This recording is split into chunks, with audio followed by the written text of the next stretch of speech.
Menyelami dunia tanaman karet, fakta-fakta menarik yang perlu Anda ketahui. Selain manfaat ekonomis, tanaman karet juga berkontribusi pada ekosistem dengan menyediakan habitat bagi berbagai spesies dan membantu mencegah erosi tanah.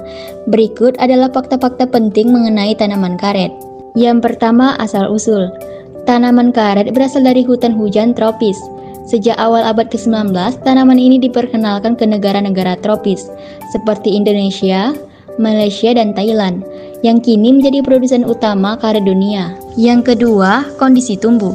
Tanaman karet memerlukan iklim tropis dengan suhu antara 25 sampai 35 derajat dan curah hujan sekitar 1.500 sampai 2.000 mm per tahun.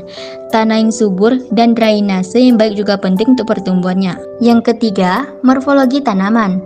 Tanaman karet dapat tumbuh hingga 30 meter meskipun biasanya dipangkas untuk memudahkan pemanenan. Daunnya berbentuk seperti jari tangan dan berwarna hijau gelap, sementara bunga-bunganya kecil dan berwarna putih atau krim. Yang keempat, proses produksi getah karet. Getah karet diperoleh melalui penyadapan pada kulit batang. Proses ini melibatkan pengirisan lapisan kulit luar untuk mengeluarkan lateks, yang kemudian ditampung dalam wadah. Penyadapan biasanya dilakukan pada pagi hari ketika tekanan dalam batang lebih tinggi. Yang kelima, komposisi lateks. Lateks yang dihasilkan mengandung sekitar 30-40% karet, air, dan berbagai senyawa lainnya. Karet ini merupakan pemiler alami yang dapat diproses menjadi berbagai produk elastis. Yang keenam, pemeliharaan tanaman. Karet memerlukan perawatan yang baik, termasuk pemangkasan, pemupukan, dan pengendalian hama serta penyakit. Biasanya tanaman ini mulai disadap setelah berumur 5-7 tahun dan dapat bertahan hingga 25 tahun atau lebih. Yang ketujuh, ekonomi dan perdagangan. Karet merupakan komoditas penting dalam ekonomi beberapa negara tropis. Indonesia, Thailand, dan Malaysia adalah 3 negara penghasil karet terbesar di dunia.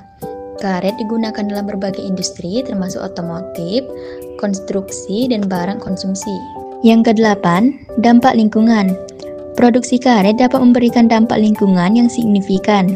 Pembukaan lahan untuk kebun karet seringkali menyebabkan deforestasi. Oleh karena itu, praktik pertanian yang berlanjutan untuk sangat penting minimalkan dampak ini. Yang kesembilan, alternatif karet sintetis. Seiring dengan meningkatnya permintaan dan tantangan dalam produksi karet alam, karet sintetis yang dibuat dari bahan kimia semakin populer. Namun, karet alami tetap memiliki keunggulan tertentu, seperti daya elastisitas dan daya tahan yang lebih baik. Tanaman karet memainkan peran penting dalam ekonomi dan industri global. Dengan pemeliharaan yang baik dan praktik pertanian berlanjutan, tanaman karet dapat terus berkontribusi terhadap perekonomian, sambil menjaga keseimbangan ekosistem. Upaya konservasi dan inovasi dalam budidaya karet sangat penting untuk masa depan industri ini.